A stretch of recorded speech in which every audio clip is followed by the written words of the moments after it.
విధాత media ప్రేక్షకులకి నమస్కారం. ధనస్థానంలో రాహుకేతువులు. రాహుకేతువులు అనేవి అత్యధిక బలమైన సర్పదోషాన్ని ఇచ్చేటువంటి గ్రహాలు. మరి రాహువు జాతకుడి యొక్క మనస్సును ఉద్రేకపరిచి ఆవేశపూరితమైనటువంటి నిర్ణయాలు తీసుకుని చేస్తాడు. మరి కేతువు జాతకుడిని స్తంభింపజేస్తాడు. రెండవ స్థానము అంటే కుటుంబ స్థానము, ధనస్థానం. ఈ స్థానంలో రాహువు గాని, కేతువు గాని ఉంటే జాతకుడు కుటుంబ పరంగాను, ధనపరంగాను అత్యధికమైనటువంటి సమస్యలను ఎదుర్కొంటాడు.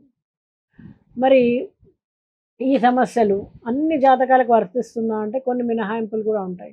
ఏంటంటే జ్యోతిష్ శాస్త్రంలో ఇటువంటి సూక్ష్మ విషయాల్ని జాగ్రత్తగా పరిశీలిస్తే అర్థమవుతుంది.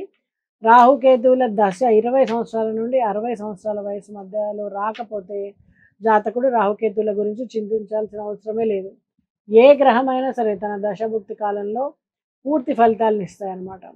అయితే రాహు కానీ కేతువు కానీ కుటుంబ స్థానం కానీ ధనస్థానంలో కానీ ఉండి దశ వచ్చినప్పుడు జాతకుడు ప్రాథమిక విద్యలో సంపాదనలకి అడ్డంకులు, కుటుంబ పరంగా సమస్యలు, ప్రాణగండాలు ఇలాంటివి ఎదుర్కొంటుంటారు. మాట మందగించడం, కంటి సమస్యలు, దంత సమస్యలు రాహుకేతువులు ఇస్తారు.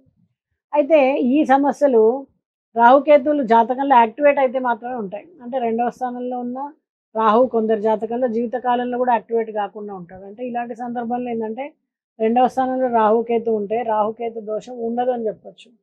అదేవిధంగా రెండవ స్థానము సహజ శుభగ్రహ స్థానము అయినప్పుడు రాహుకేతువులు ప్రభావం పెద్దగా ఉండదు.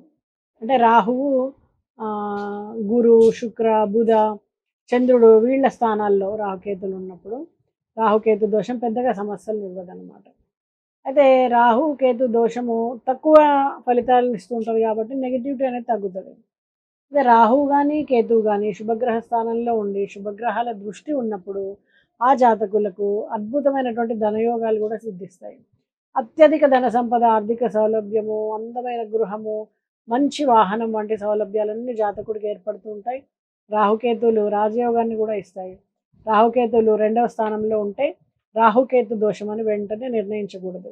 కొన్ని సూక్ష్మ విషయాలు జ్యోతిష్ శాస్త్రంలో పరిశీలన చేస్తే ఇటువంటి రాజయోగాలన్నీ కూడా తెలుస్తాయి. రాహుకేతువులు ఉన్నంత మాత్రాన భయపడాల్సిన పని లేదు. శుభగ్రహ స్థానాలు శుభగ్రహ దృష్టిని చూసుకొని మీరు మంచి కూడా జరుగుతుందని నమ్మండి. ఓకే. అలాగే మీరు జ్యోతిష్ శాస్త్ర రీత్యా ముహూర్తాలు కానీ, జాతకాలు కానీ, న్యూమరాలజీ కానీ, వాస్తు కానీ ఏదైనా తెలుసుకోవాలి అనుకుంటే స్క్రీన్ పైన ఉన్న నెంబర్కి సంప్రదించండి. నమస్తే.